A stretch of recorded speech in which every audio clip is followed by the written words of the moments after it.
સારું, આપણે આજના દિવસને માટે પ્રભુનો આભાર માનતા પ્રભુના નામને ધન્યવાદ આપીએ છીએ. અને આજે આ અઠવાડિયાની શનિવારની રાત્રિની સંગત, પશ્ચિમી અઠવાડિયાની મિટિંગો જે આપણે સોમવારથી આજ સુધી મળી શક્યા, અને આજે છેલ્લી સંગત, કાલે સવારે ભક્તિ સભામાં મળીશું. ત્યાર પછી જે આગળની વ્યવસ્થા છે એ પ્રમાણે આગળ વધીશું. પરંતુ પ્રભુનો ખૂબ આભાર માનીએ. એક વખતે મારી ગાડીનું ટાયર બદલવાનું હતું અને કાલુપુર વિસ્તારમાં ટાયર લેવાને માટે હું ગયો અને દુકાનમાં જ્યારે પ્રવેશ કર્યો ત્યારે ભાઈ સાઈડની આજુબાજુના મેં કહ્યું કે મારે મારુતિનું ટાયર જોઈએ છે, બેસો આપણું થોડી વાર. એમણે મને પૂછ્યું કે તમે શું નોકરી કરો છો? એટલે મેં કહ્યું હું નોકરી નથી કરતો, પરંતુ ચર્ચમાં પાદરી છું. તે ભાઈ ઉભા થઈ ગયા અને મને સલામ કરી. કે બહુ વખતથી મારો વિચાર હતો કે કોઈક ખ્રિસ્તી ધર્મના ધર્મગુરુ મળે તો મારે એક પ્રશ્ન કરવો છે. અને આજે તમે આવ્યા તો હવે હું મારો પ્રશ્ન તમારી આગળ રજૂઆત કરું. મેં કહ્યું કે તમે પ્રશ્ન મને કહો, મને જે જવાબ આવડશે એ પ્રમાણે કહીશ તમને. તો કે છે અમારે ટાયરનો બિઝનેસ છે, 3 પાર્ટનર છીએ. રાજકોટમાં અમે અમારા કંપનીના કામથી ગયા હતા, હોટલમાં રોકાયા ત્યારે વિદ્યામનું એક બાઇબલ ત્યાં મૂકેલું અમારી રૂમમાં. એટલે અમે ત્રણેય વ્યક્તિઓએ જોયું કે આ તો ખ્રિસ્તીઓનું બાઇબલ છે અને એવું સાંભળેલું કે બાઇબલ દ્વારા પ્રભુ આશીર્વાદ આપે છે. એટલે સવારે જ્યારે અમે ત્યાંથી ચેકઆઉટ કર્યું ત્યારે પેલા માણસને પૂછ્યું, માલિકને, કે ભાઈ આ બાઇબલ અમારે લઈ જવું છે. તો કે લઈ જાઓ તમે, અમે બીજું મૂકીશું. અને કોઈ પણ ચાર્જ વિના બાઇબલ અમે લાવ્યા. હવે ઘરે આવ્યા પછી 3 અમે પાર્ટનર ભેગા મળ્યા અને નક્કી કર્યું કે એક મહિનો દરેકના ઘરે બાઇબલ રાખવા. તો 2 મિત્રો એવું કે મારા સિવાય બીજા 2 મિત્રો કે આ બાઇબલને ઘરમાં રાખવાથી પ્રભુ આશીર્વાદ આપશે. અને મેં કહ્યું, પેલા ભાઈ કહે છે કે બાઇબલને રાખવાથી આશીર્વાદ ના મળે. તો સાહેબ હું સાચો છું કે ખોટો છું? મેં કહ્યું તમે 100% સાચા છો. બાઇબલને ઘરમાં રાખી મૂકવાથી પ્રભુ આશીર્વાદ આપતો નથી, પરંતુ એ બાઇબલને વાંચવાથી, એ બાઇબલના વચનો પાળવાથી પ્રભુ આશીર્વાદ આપે છે. તો પછી હવે મારા 2 મિત્રોને હું કહીશ કે ચર્ચના એક ધર્મગુરુ મળ્યા ને એમણે મને કહ્યું ને હું સાચો છું. 1 મહિનો જાય, પેલા ત્યાં જાય, પેલા ત્યાં 3 મહિના, અને પછી 4થા મહિને પેલા ત્યાં જાય. એ રીતે અમે બાઇબલ રાખીએ છીએ.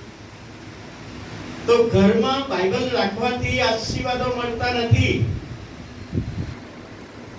ઘણી વખતે હું દવાખાને કોઈ સભ્ય બીમાર હોય ને જાઉં છું ત્યારે એમના ઓશિકા આગળ બાઇબલ પડી હોય, વાંચે તો નહીં જ, પણ મૂકી રાખ્યું. સાચા પણ પ્રભુ આપે છે, બાઇબલ આપણી સાથે હોય તો એ ખોટી બધી માન્યતા. તો ભાઈ દવાખાનાની જરૂર જ ક્યાં છે? બીમાર થાય બાઇબલ લાઈન ના મૂકે ને બિછાના આગળ સાજા થઈ જાય? ના, એવું નથી. એ પ્રભુ પર વિશ્વાસ કરો તો સાજા પણ આપે ને આશીર્વાદ આપે. અને આજે આપણે સોમવારથી રવિવાર સવારથી પ્રભુના વચનો જોઈએ છીએ અને એ વચનો દ્વારા પ્રભુ આપણી સાથે વ્યવહાર કરે છે. એ વચનો દ્વારા પ્રભુ આપણી સાથે બોલે છે. અને એ વચનોને ઘરમાં રાખવામાં જ નહીં. દાઉદ રાજાએ કહ્યું, હું તારી વિરુદ્ધ પાપ ન કરું માટે મેં તારું વચન મારા ટેબલમાં રાખી મૂક્યું છે. એવું કહ્યું? હૃદયમાં રાખી મૂકી છે. એટલે પ્રભુનું વચન આપણા હૃદયને માટે છે, આપણા જીવનને માટે.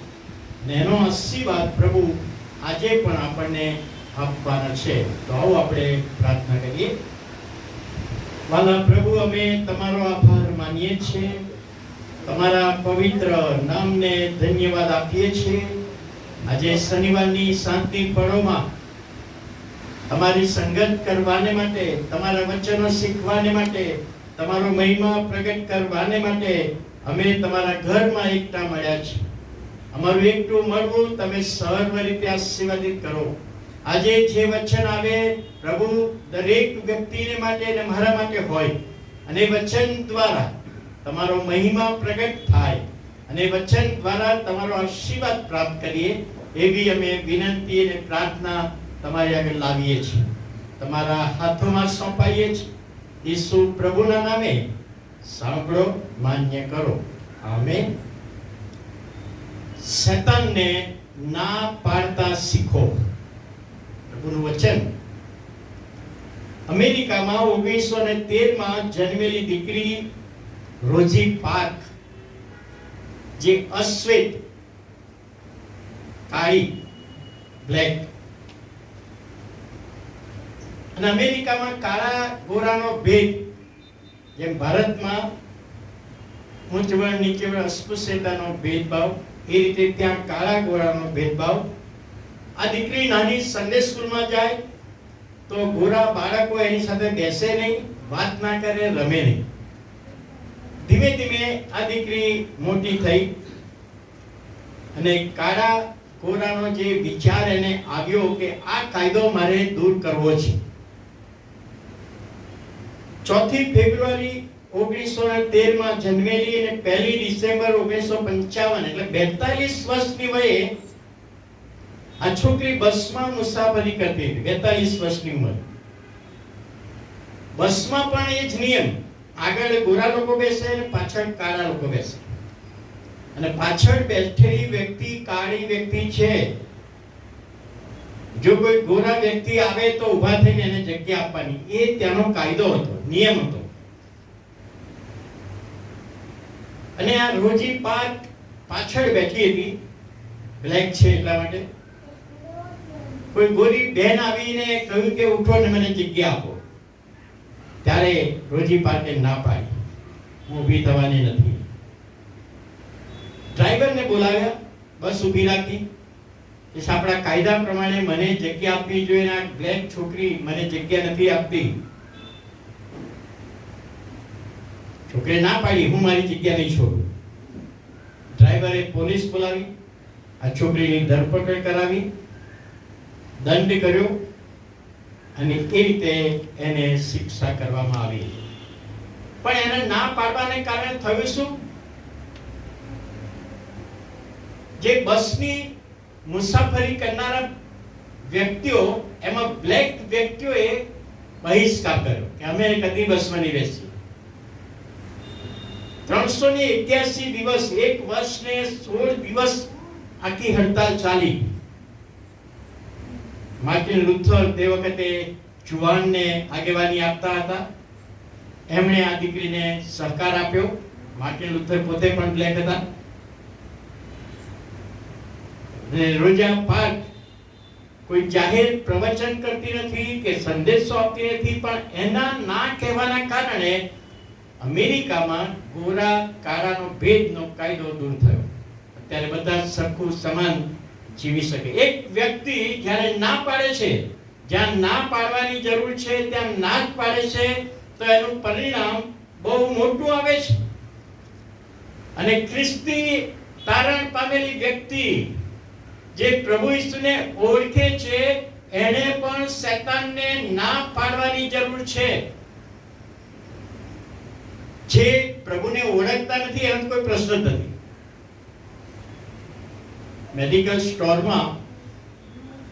મેડિકલ સ્ટોરનો માલિક એ નામધારી ખ્રિસ્તી, અને એના હાથ નીચે જે કામ કરનારો છોકરો એ બિલીવર, વિશ્વાસી.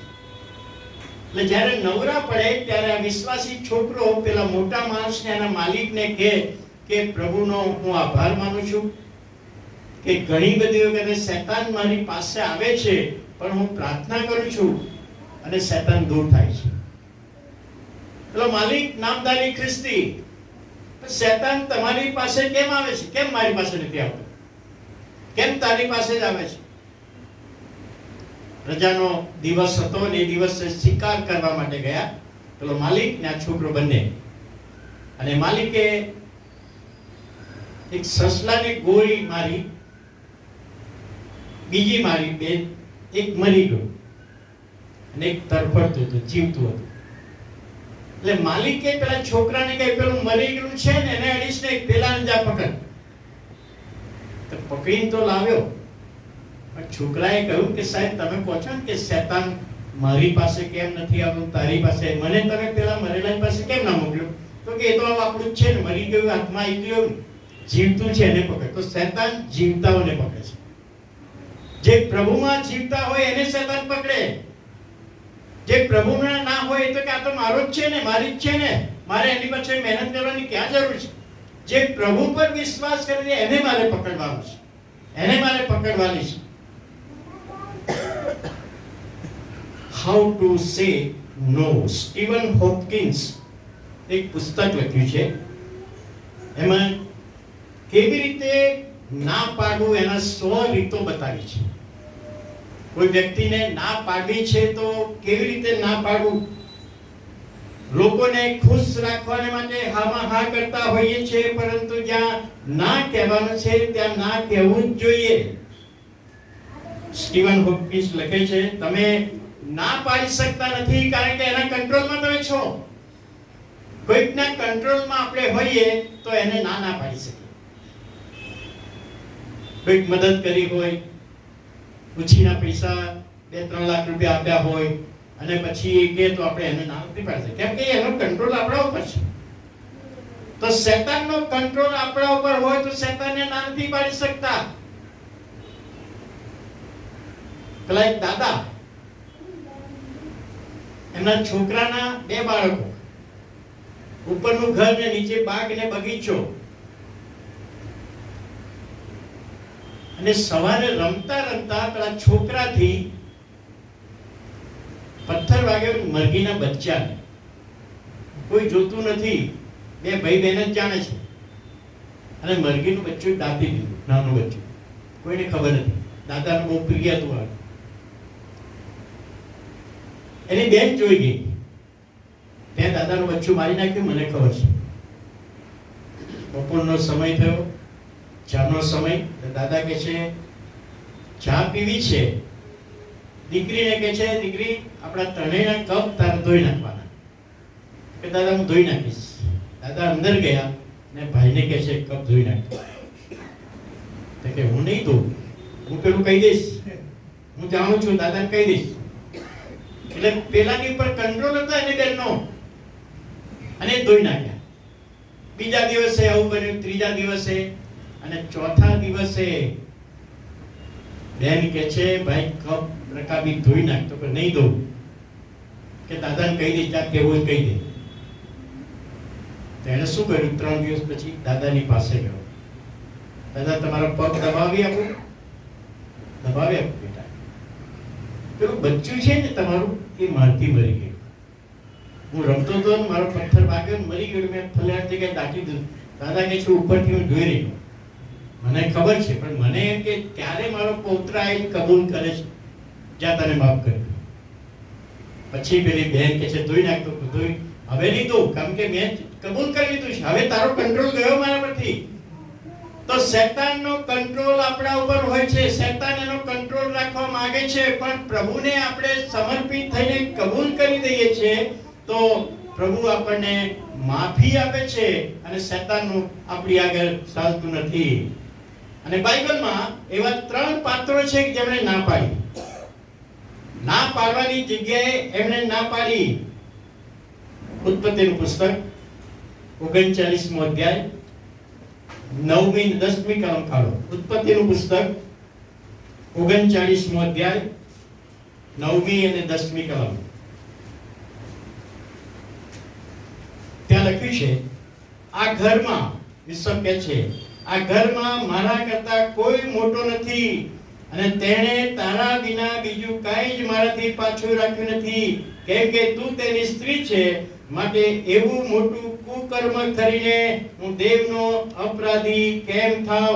અને 10મી કલમ એમ થયું કે યુસુફને રોજ રોજ એમ કહેતી હતી, પણ તેણે તેની સાથે સુવા વિશે માન્યું નહીં, ના પાડી. 17 વર્ષનો યુસુફ, દેખાવડો યુસુફ, યાકૂબના 12 દીકરા. અને જ્યારે કોઈ ફંક્શન હતું ત્યારે યાકૂબે યુસુફના માટે રંગીન જબ્બો સીવાડ્યો, બધાના ભાઈઓના દેખતા એને પહેરાવ્યો.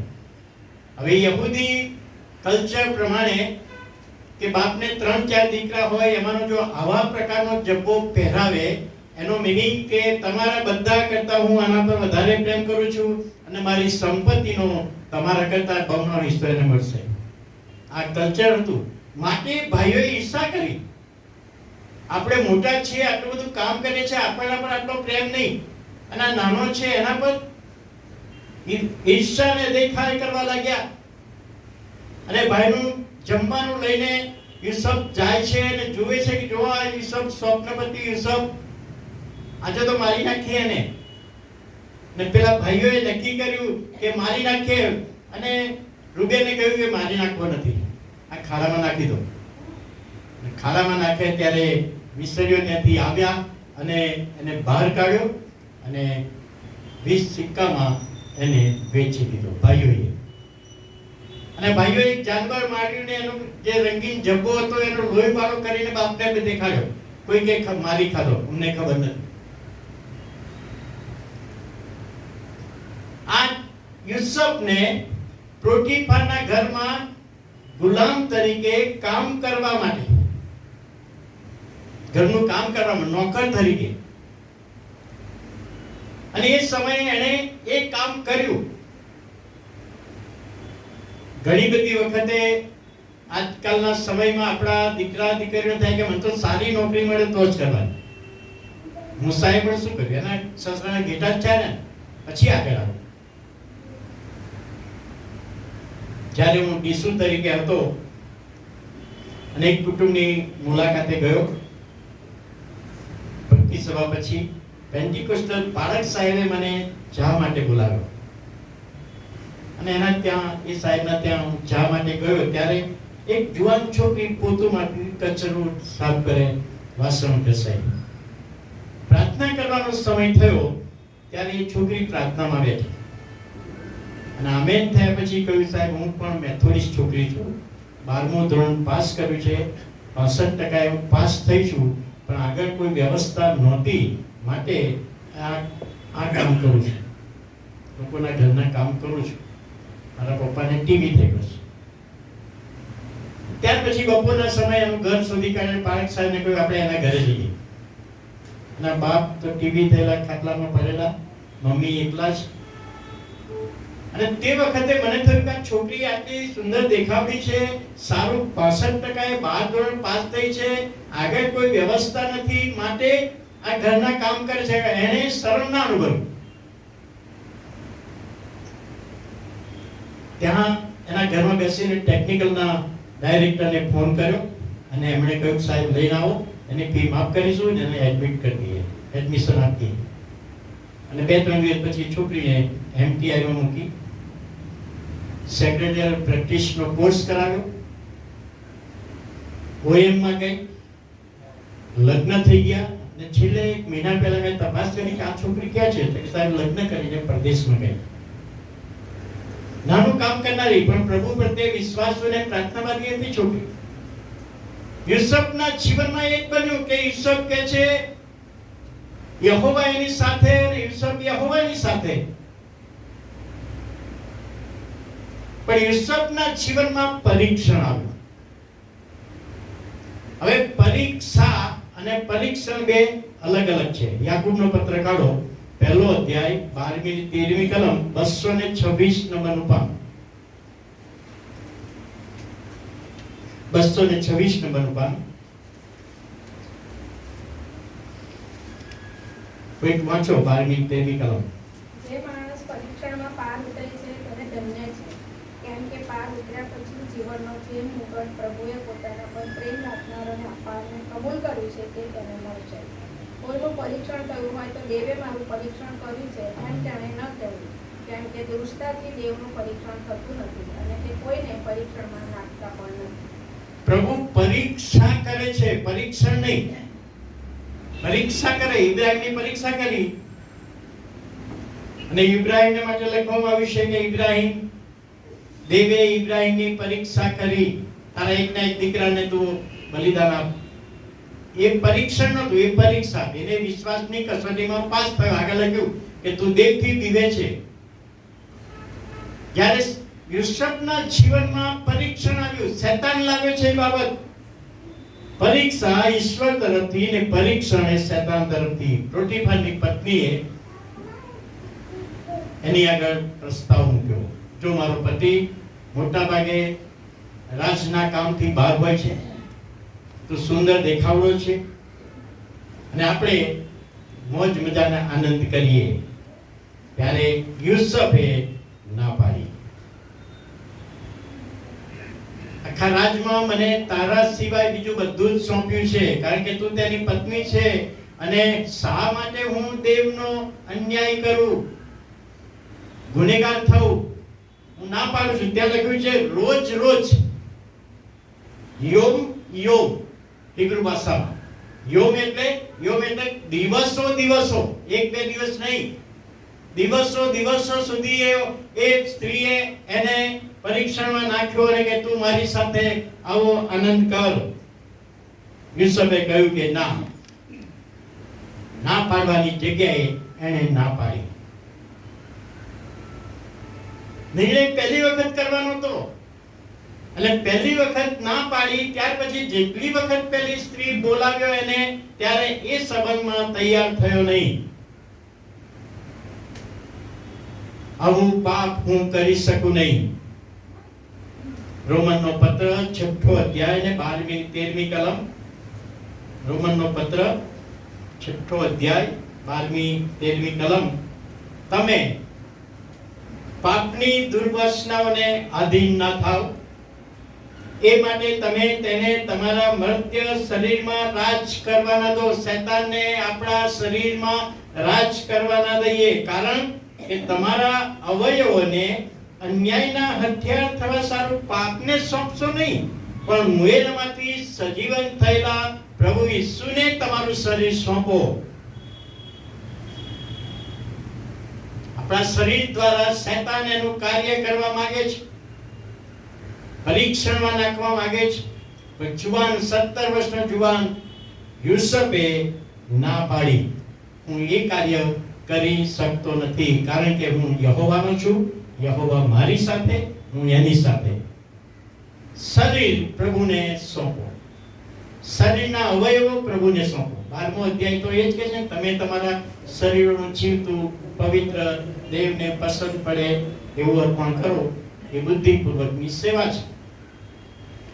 એક ભાઈએ મને સાક્ષી આપી, અમદાવાદથી વડોદરા એમનો નોકરી હતી, એટલે અમદાવાદથી વડોદરા અપડાઉન કરે, અને ગાડીમાં અપડાઉન કરનારનો ડબ્બો જુદો જુદો, બધા સાથે બેસી જાય. એમના કમ્પાર્ટમેન્ટ જે 6-8 જણા બેસતા હતા, એમાંથી દરરોજ પત્તા રમે. વડોદરાની અમદાવાદથી ગાડી ઉપડે એટલે વડોદરા આવી ત્યારે પત્તા રમ્યા કરે. અને આપણો આ ભાઈ કે છે હું બાજુમાં બેસી રહ્યો. એક દિવસે કોઈ આવ્યા નતા, 2 જણ હતા, હું હતો. એટલે પેલા ભાઈએ કહ્યું કે ભાઈ આજે કોઈ છે નહીં, તમે અમારી સાથે પત્તા રમો. ત્યારે પેલા ભાઈએ કહ્યું કે માફ કરજો, હું મારા હાથ લાવ્યો નથી, મારા હાથ નથી લાવ્યો. પેલા ભાઈ કે કેવી વાત કરો, બે હાથ તો મારા નથી, પ્રભુના છે. મેં પ્રભુને મારું જીવન ને શરીર સોંપ્યું છે, એ હાથ પ્રભુના છે, એટલે પ્રભુ, મારો પ્રભુ પત્તા નહીં રમે. પાપની દુર્વાસનાને અધીન ન થાઓ, મુએલામાંથી સજીવન થયેલા એવા તમે પ્રભુને સોંપાઓ. ને યુસુફે પોટીફરની પત્નીને ના પાડી. વેઠવું પડ્યું. જો તમે ના પાડો છો તો વેઠવું પડે છે. આપણે સ્ત્રીએ જુઠ્ઠો આક્ષેપ કર્યો. જે કપડું એને ટેબલ સાફ કરવા માટે એનું ગળામાં હતું, એ કપડું મૂકીને નાખો, એટલે કપડું પેલે પકડી લીધું. અને પોતાનો પતિ આવે છે કે આ ક્યાંથી તમે આ વાત પકડી લાવ્યા છો, આજે મારી આબરૂ લેવાનો હતો, જો આ એનો રૂમાલ મારી પાસે મારા હાથમાં છે. અને પોટીફારે કોઈ પણ તપાસ કર્યા વગર એને જેલમાં નાખ્યો. અને યુસુફે કોઈ દલીલબાજી કરી જ નથી કે ના ખોટું કે છે, હું સાચો છું, તમારી પત્ની ખોટી છે, એવું કોઈ દલીલ ના કરી, સીધો જેલમાં ગયો. પરિણામ શું આવ્યું કે જ્યારે રાજાને સ્વપ્ન આવ્યું, પેલા ભઠ્ઠિયારાને સ્વપ્ન આવેલું, પાત્રવાહકને સ્વપ્ન આવેલું, એ વાત કરી ત્યારે રાજાએ યુસુફને જેલમાંથી બહાર કાઢ્યો અને ત્યાર પછી એને આખા દેશનો વડાપ્રધાન બનાવ્યો. ના કહેવાના કારણે, જો એ દિવસે શેતાને ના કહ્યું તો થોડા દિવસનો આનંદ હતો, પણ કેવી રીતે નાશ થતી ખબર જ ના પડે. પણ એને ના પાડવાનું, મને હું આવું કરી શકતો નથી, વેઠવું પડ્યું, જેલમાં ગયો, પરંતુ બહાર કાઢીને પ્રભુએ એને વડાપ્રધાન બનાવ્યો. જીમ એન્ડરસન, મિશનરી ડાયરેક્ટર, એમની સાક્ષી મેં વાંચી. એટલે પ્લેનમાં મુસાફરી કરે અને આખું પ્લેન મોટા ભાગે ખાલી હતું. પ્લેન ઉપડ્યા પછી આપણે જગ્યા બદલી શકીએ. એમની બાજુમાં એક જુવાન છોકરી આવીને બેસી ગઈ. આ સાહેબના હાથમાં બાઇબલ છે, મિશનરી જીમ એન્ડરસન. અને પેલી છોકરીએ પગથી ચેંચાડા શરૂ કર્યા. એટલે આ મિશનરી સાહેબે કહ્યું કે બેન, મહેરબાની કરીને તમારી જગ્યા પર જતા રહો.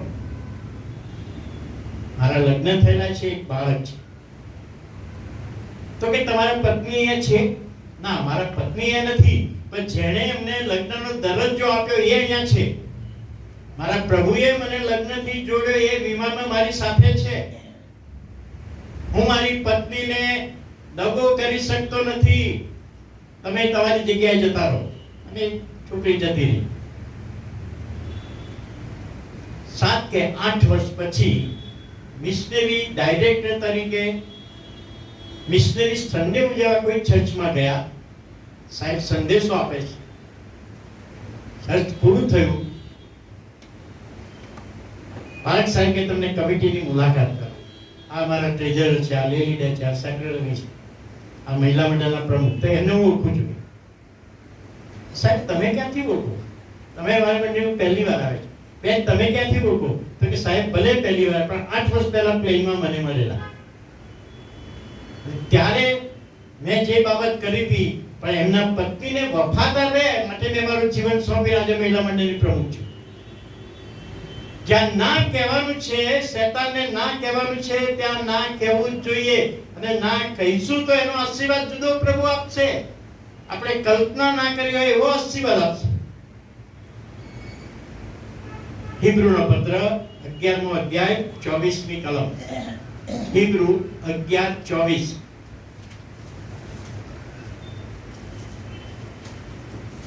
વિશ્વાસથી મૂસાએ મોટો થયા પછી હારૂનની દીકરીનો પુત્ર ગણાવવાની ના પાડી. પાપનું ક્ષણિક સુખ ભોગવવા કરતા દેવના લોકોની સાથે દુઃખ ભોગવવાનું તેણે વધુ પસંદ. મૂસાના જીવન સંબંધી આપણે જાણીએ છીએ. મિસ્રમાં રાજાએ ઠરાવ કર્યો કે હિબ્રુઓની સંખ્યા વધતી જાય છે અને ભવિષ્યમાં સંખ્યા વધી જશે તો રાજાને તકલીફ થશે અને બીજો રાજા એમની સાથે આવી જશે, મળી જશે તો મારી ગાદી જશે. એટલે ઇસ્રાયેલના છોકરાઓ, હિબ્રુ છોકરાઓ જન્મે ત્યારે દાયાણોને કહ્યું કે છોકરો જન્મે તો એને નદીમાં નાખી દેવાનો, પાણીમાં, અને છોકરી જન્મે તો જીવતી રાખવાની. આપણા છોકરાઓ લગ્ન કરશે એમની જોડે. પરંતુ પ્રભુની ઈચ્છા અને પ્રભુની યોજનામાં મૂસાનો બચાવ થયો એ તમે જાણો છો. મૂસા 120 વર્ષ જીવ્યો. પહેલા 40 વર્ષ, 1 થી 40 વર્ષ નદીના પાણીમાંથી મૂક્યો ત્યારે 3 કે 4 મહિનાનો હતો. પહેલા 40 વર્ષ ફારૂન રાજાના મહેલમાં એનો ઉછેર થયો. 41 થી 80 વર્ષ મિસ્રમાં તેના સસરાના ઘેટા બકરા ચાર્યા. અને 81 થી 120 ત્રીજો 40 એ અરણ્યની મુસાફરીમાં આગેવાની. 120 વર્ષ 3 ભાગમાં. હવે મૂસાના જીવનમાં 2 માતાઓ, હારૂનની દીકરી આ બાળકને લઈ ગઈ અને મૂસાની મોટી બેન મરિયમે જોઈને પછી કહ્યું કે આ એક બેન લાવું અને દૂધ પીવડાવવા માટે. અને ફારૂનની દીકરી કહે, હા લાવ તો સારું, હું પગાર આપીશ. એટલે સગીમાં યોખેબેદ એને જ રોકી અને દૂધ પીવડાવવાનો સમય થાય ત્યારે એના ઘરમાં લાવે. દૂધ પીવડાય પછી કલાક 2 કલાક પછી મહેલમાં મૂકી આવવાનું. સગીમાં અને અપરમાં. અને ઘણી બધી વખતે કોઈકના જીવનમાં આવા અનુભવો પોઝિટિવ હોય કે નેગેટિવ હોય, સગીમાં અને અપરમાં. એક ભાઈને એમના દીકરાનો જન્મ થયો અને બેન મરી ગયા. હવે ઉંમર નાની હતી એટલે એમણે બીજા લગ્ન કર્યા. 7 વર્ષનો એમનો દીકરો. 3-4 મહિના પછી પેલા પપ્પાએ દીકરાને પૂછ્યું કે દીકરા, તારી સગીમાં જે મરણ પામી અને આ બીજી મામાં તફાવત શું છે?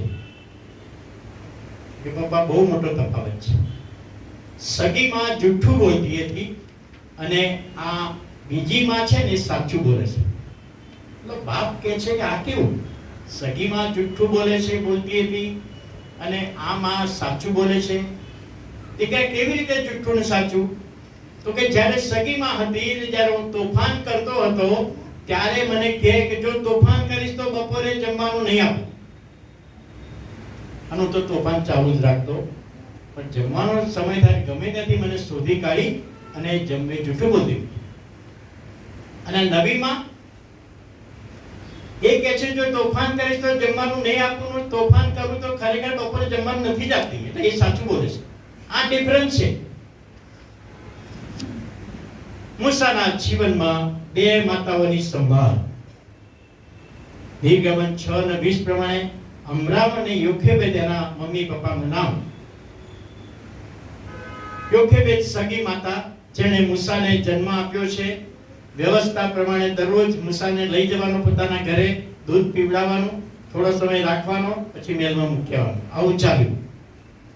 પણ શરૂઆતના સમયમાં આ યોખેબેદ એ જ્યારે એના ઘરમાં દૂધ પીવડાવવા માટે લાવે ત્યારે આદમને હવાની વાત કરી, કાઈનને હાબેલની વાત કરી, નૂહની વાત કરી, ઇસ્રાયેલી પ્રજાના 12 દીકરાઓની વાત કરી, યુસુફની વાત કરી.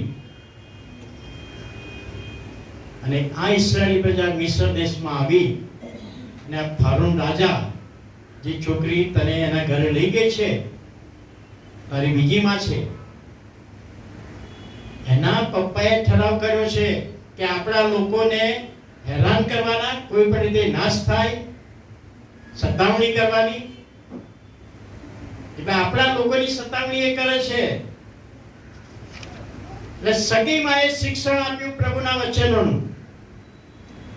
પ્રભુના વચનોનું એને શિક્ષણ આપવામાં આવ્યું અને એ શિક્ષણ લેતા લેતા મોટો થયો. આ બાજુ હારૂનની દીકરી એને સમજણ આપે છે, શિક્ષણ આપે, જો દીકરા, આ લોકો ઇસ્રાયેલી પ્રજા યહોવાને માનનારા, આપણે એમને નથી માનતા, એટલે તારે આ લોકોની સતાવણી કરવાની, કામ વધારે કરાવવાનું, પૈસા ઓછા આપવાના. મૂસા મનમાં વિચાર કરે છે કે મારી સગીમાં મને આ શિક્ષણ આપે છે અને મારી કહેવાતી માં જેણે મને બચાવ્યો છે એ આવું શિક્ષણ આપે છે.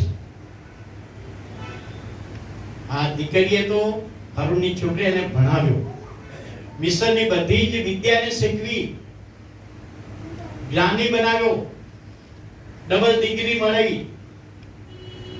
એને કહ્યું કે હવે તું મારો દીકરો છે અને આ ફારૂન પછી તને ગાદી મળશે, તને ગાદી આપવાની છે. તારા લગ્ન સારામાં સારી કુંવરી જોડે, રાજાની કુંવરી જોડે લગ્ન કરાવીશ. આ મહેલમાં સોનાની થાળીમાં ખાવાનું અને આ બધું તારા માટે છે. 40 વર્ષનો આ મૂસા શું કહે છે? મૂસાએ મોટો થયા પછી ફારૂનની દીકરીને પોતાનો દીકરો ગણાવવાની હું તારો દીકરો નથી, ભલે તે મેં આટલું બધું કર્યું. ના પાડી દીધી. અત્યારે તો એના માટે સારામાં સારી તક હતી. રાજા બનવાનો તો ભવિષ્યમાં, સારું લગ્ન થાત, મહેલમાં રહેવાનું.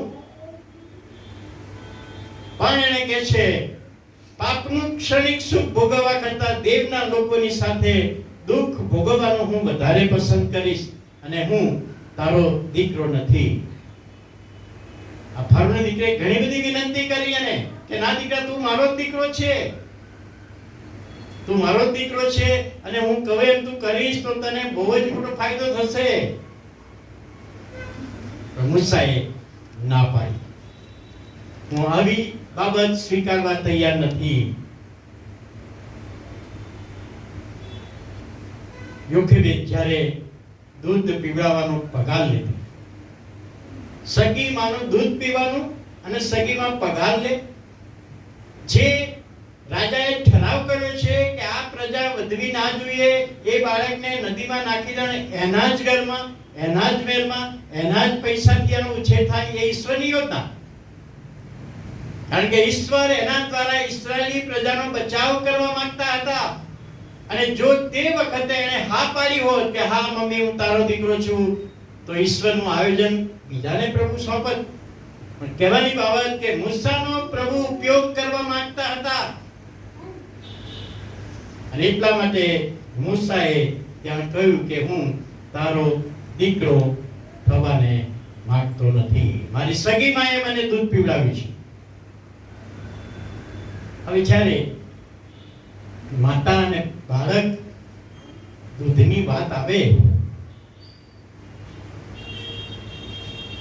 એક ગામમાં ઝઘડો થયો, માને અને દીકરાને.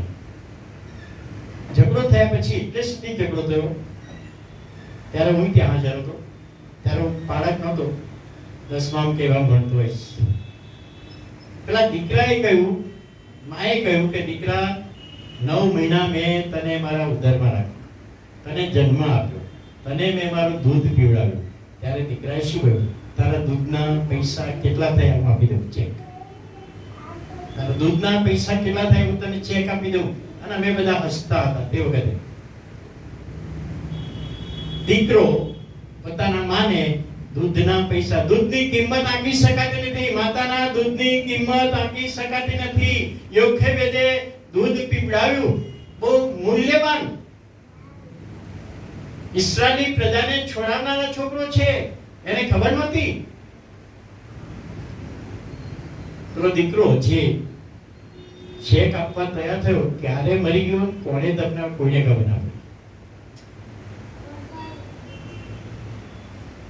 એક દીકરો માની આજ્ઞા પાડે, કે છે માં, તમે મારા માટે બહુ જ કર્યું છે, તો મારે એનો બદલો આપવો છે, તમને બદલો આપવો છે. માં કહે છે દીકરા રહેવા દે બદલો આપવાની વાત. ના, મારે કોઈ પણ રીતે બદલો આપવો જ છે. તારી પત્ની છે, તારા 2 બાળકો છે, અત્યારે કેમને બદલાની વાત કરે છે? નાનપણમાં તે દુઃખ સહન કર્યું, એ બધી બાબત કે છે તું જાણે છે. તો માં કહે છે તારે બદલો વાળી આપવો હોય તો આજની રાત તું મારી સાથે મારી રૂમમાં સૂઈ જા. દીકરો કહે છે મમ્મી સૂઈ જઈશ તમારા રૂમમાં. તો મમ્મી ખાટલામાં અને પેલો છોકરો પાથરનો નીચે પાથર્યું, ગાદલું, એમાં સૂઈ. 11 વાગ્યા અને મમ્મી કહે છે દીકરા મને તરસ લાગી છે. અને છોકરો ઊભો થયો, જે બદલો વાળી આપવા માંગે છે. ગ્લાસ લઈને પાણી આપ્યું, લો મમ્મી પી લો. અને મમ્મીના હાથમાંથી ગ્લાસ પડી ગઈ એટલે બધું એની પથારી ભીની થઈ ગઈ છોકરાની. કઈ ના બોલ્યો. કલાક પછી કહે છે દીકરા મારે પાણી પીવું છે. ફરી પાછું એવું થયું, મમ્મી જોજો ગ્લાસ ના પડી જાય. પણ એ મમ્મીના હાથમાંથી પડી ગઈ. રાત્રે 12 વાગે છોકરો ગુસ્સે થયો, મમ્મી તમને ખબર નથી કે આવામાં કેવી રીતે સૂઈશ? દીકરા તું જ્યારે પથારી પલાળતો હતો ને ત્યારે એ બાજુ હું સૂઈ જતી હતી, તને શું કામ સુવાડતી? બદલો મારવો છે, જ્યાં તારી પત્ની પર જતો રહે, નહીં બદલો મારે. બાળકો મા બાપના જે વેઠ્યું છે એનો બદલો વાળવાની વાત. ફારૂનની દીકરી કહે છે, મેં તને પાણીમાંથી ખેંચી કાઢ્યો માટે મેં તારું નામ મૂસા પણ પાડ્યું, અને અત્યારે તું હવે મારું માનતો નથી. પ્રેરિતોના કૃત્ય 7મો અધ્યાય 22મી કલમ કાઢો. પ્રેરિતોના કૃત્ય 7મો અધ્યાય 22.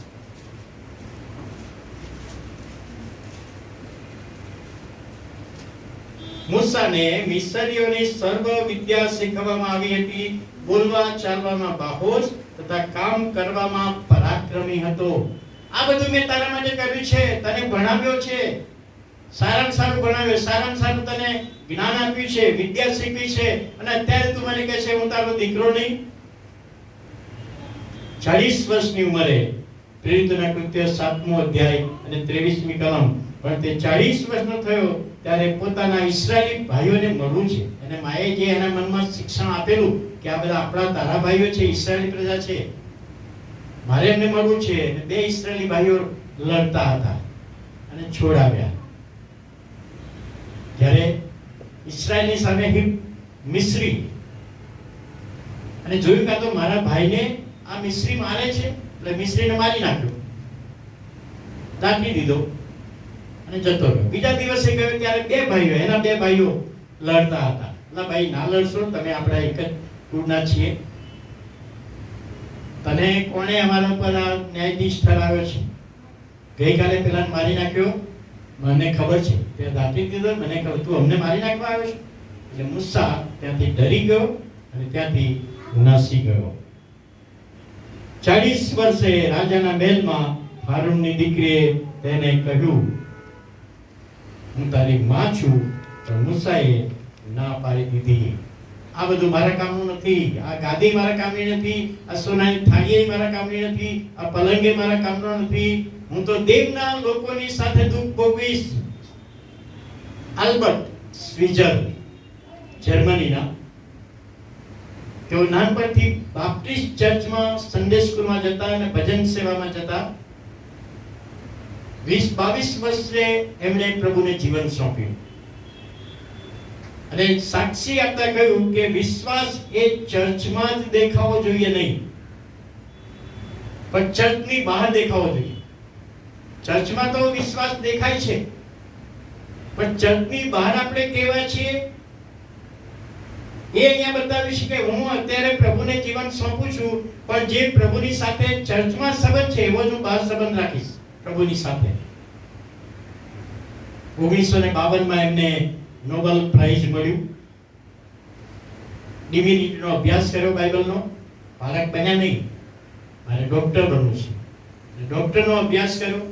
ડોક્ટરના શરૂ થઈ ગયું કે હવે મારે સારામાં સારું કમાવાશે, પણ વિશ્વાસ પ્રમાણે કે મારે તો લોકોની સેવા કરવાની. એનો મિત્ર આવ્યો, આલ્બર્ટ સ્વીઝરનો મિત્ર આવ્યો કે ભાઈ સંપત્તિમાં આટલું બધું તને મળ્યું છે તારા મા બાપ તરફથી, હવે તું ડોક્ટર બન્યો છે તો પૈસા જ પૈસા છે. અને તે વખતે આલ્બર્ટ સ્વીઝર કહે આ બધું મારા કામનું નથી, હું બધું ચેરિટીમાં આપી દઉં છું. મને જે ભાગ મળ્યો છે મારા મા બાપ તરફથી અને મારી પાસે જે છે બધું આપી દઉં છું અને ખ્રિસ્ત અને લોકોની સેવા કરીશ. આ બધું મારા કામનું નથી. મૂસા કહે છે આ બધું મારા કામનું નથી. દેવના લોકોની સાથે દુઃખ ભોગવવાનું એને પસંદ કર્યું. અને આપણે જાણીએ છીએ કે છેલ્લા 81 થી 120 છેલ્લો 40 અરણ્યમાં 6 લાખ લોકોને લઈને નીકળ્યો આગેવાન. યહોવાએ એને જવાબદારી સોંપી. કેમ? કે ના પાડી લે. જો હા પાડી હોત તો કઈ બીજી વ્યવસ્થા હોત, પણ કે છે હું તારો પુત્ર ગણાવવાની ના પાડું છું. દાનિયેલ 1:8. દાનિયેલ 1:8. પણ દાનિયેલે પોતાના મનમાં ઠરાવ કર્યો કે રાજાના ખાણાથી તથા જે દ્રાક્ષારસે પીએ છે તેથી હું મારી જાતને વટાડીશ નહીં. તે માટે તેણે મુખ્ય ખોજાને વિનંતી કરી કે વટાડથી મુક્ત રહેવાની મને પરવાનગી મળવી જોઈએ. નબુખાદનેઝર રાજા યરુશલેમમાં 3 વખત ચઢાઈ કરી. પહેલી વખત ચઢાઈ કરી ત્યારે દાનિયેલને 3 મિત્રોને લઈ ગયા. બીજી વખત ચઢાઈ કરી ત્યારે હજકિયાને અને 10,000 લોકોને લઈ ગયા. અને ત્રીજી વખત 586 BC ચઢાઈ કરી ત્યારે મંદિર લૂંટ્યું. મંદિરનો નાશ કર્યો. સોના પાત્રો જે ધાર્મિક વિધિ માટે એ લઈ ગયો. 70 વર્ષનો બંદીવાસની આ વાત શરૂઆત થાય છે. ને રાજાએ કહ્યું કે આ લોકોને તમે પકડી લાવ્યા છો, સારા છે, દેખાવડા છે, હોશિયાર છે.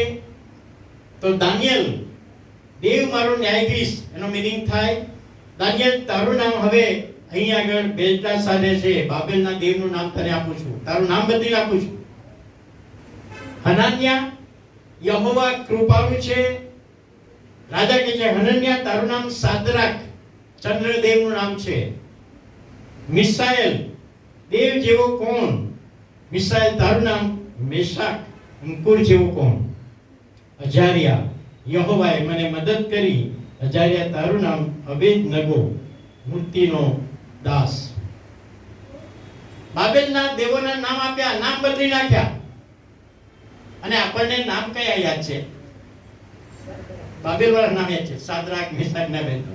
સારી વાત છે, એનો પણ છે અહીં આગળ. અને જ્યારે નામ બદલવાના થયા ત્યારે દાનિયેલે કહ્યું ભલે અમારું નામ બદલી નાખો, અમને વાંધો નથી. નામ બદલવાથી અમારો ઈશ્વર બદલાતો નથી, નામ બદલવાથી અમારો વિશ્વાસ બદલાતો નથી. અમે તમે જે નામ કહેશો એ નામથી અમે રહીશું. હવે કહે છે તમારો ખોરાક બદલવો પડશે. તમારે જે ખોરાક રાજા ખાય છે ટેબલ પર, એ ખોરાક તમારે ખાવાનો. અને બાબેલના રાજાના ટેબલ પર બેસવા માટે તો કેટલા બધા આશા રાખે કે આ રાજાની સાથે જમવાનું, જે રાજા જે ખાય એ મારે ખાવાનું, એ માન જોઈએ છે. આ 4 જણને એ માન આપ્યું કે તમે મારા ટેબલ પર બેસો ને હું જે ખાઉં છું એ તમારે ખાવાનું. દાનિયેલે તપાસ કરી કે રાજા જે ખાય છે એ પહેલા મૂર્તિને ચડાવેલું છે, અર્પણ કરેલું છે.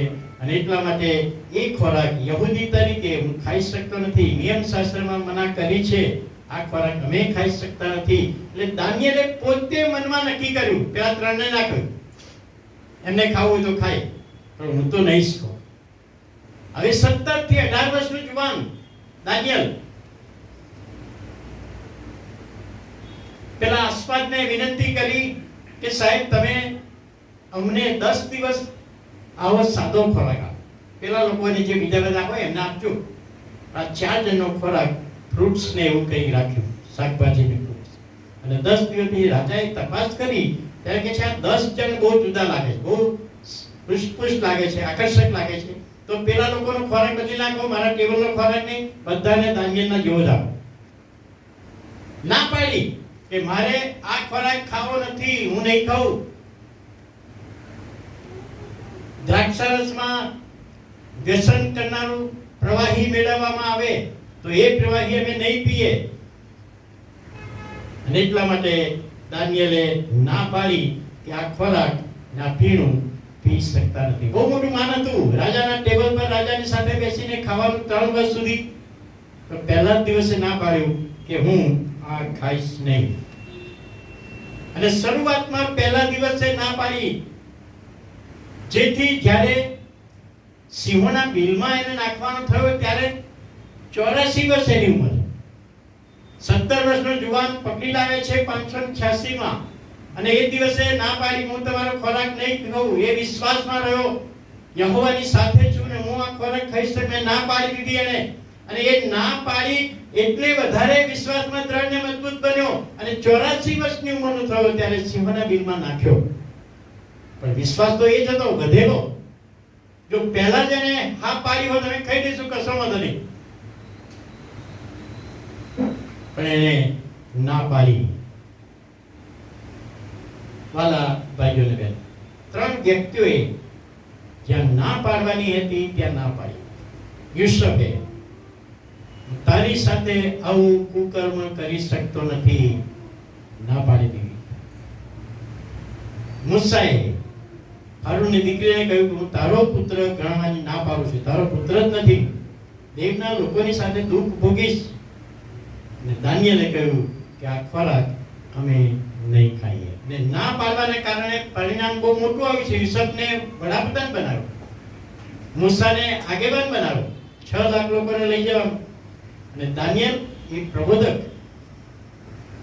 પ્રભુનો પ્રબોધક બની ગયો.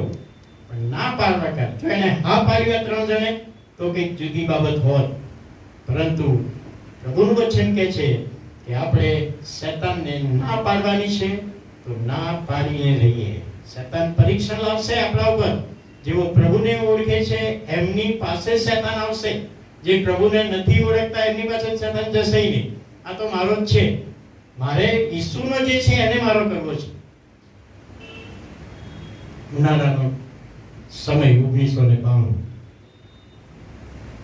એક વડીલ ખરા તાપમાં મારે ઘરે આવ્યા. સાલોનમાં હતો,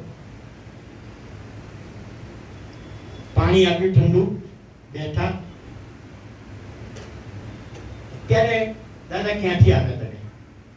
સાહેબ શહેરમાં ગયો તો એક મોટી લાંબી લાઈન. તો મેં પૂછ્યું કે આ લાઈન શેની છે? તો કે છે આજે આ મિલ માલિક છે એનો જન્મદિવસ છે અને જે જઈને એમને શુભેચ્છા પાઠવે બર્થડેની એને 100 રૂપિયા આપે. 1992માં 100 બહુ કહેવાય. 100 રૂપિયા આપે છે. એટલે સાહેબ હું ઊભો રહ્યો, લાઈનમાં ઊભો રહ્યો, તાપમાં તપ્યો. કલાક પછી નંબર આવ્યો અને જ્યારે શેઠિયાની આગળ ગયો, મિલ માલિકની આગળ, તો કે છે ફલાણા દેવની જય બોલો. એ દેવની જય ના બોલું, ઈસુની જય બોલું. તો કે ઈસુની જયથી 100 રૂપિયા નહીં મળે, જાઓ નીકળી જાઓ. સાહેબ હું નીકળી ગયો લાઈનમાંથી. આ ચાલતો ચાલતો તમારે ઘરે આવ્યો છે.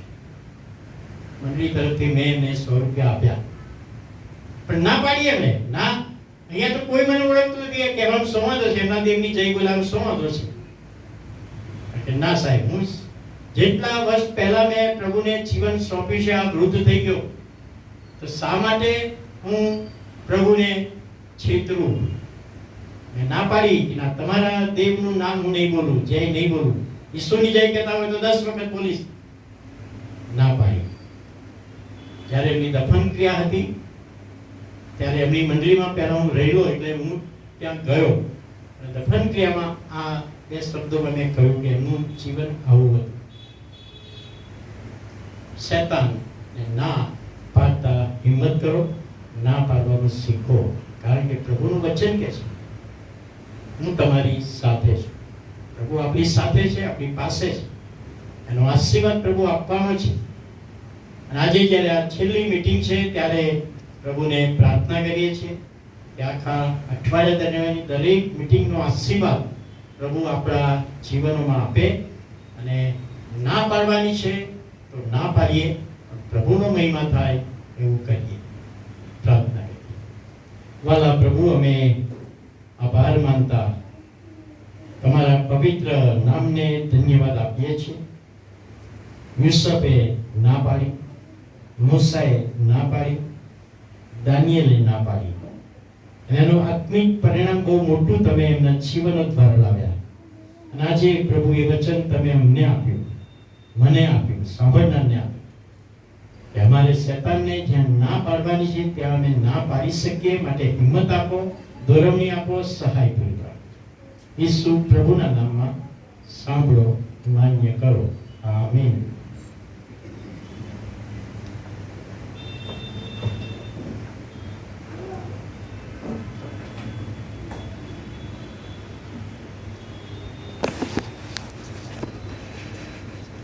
ખરેખર મને અને તમને આપણા દૈનિક જીવનની અંદર, રોજના જીવનની અંદર વારંવાર એવા સમયોમાં, પરિસ્થિતિમાં જ્યારે શૈતાન આપણને ભરમાવવાની કોશિશ કરે છે ત્યારે આપણે એને રેઝિસ્ટ કરવાની ખૂબ જ જરૂર છે.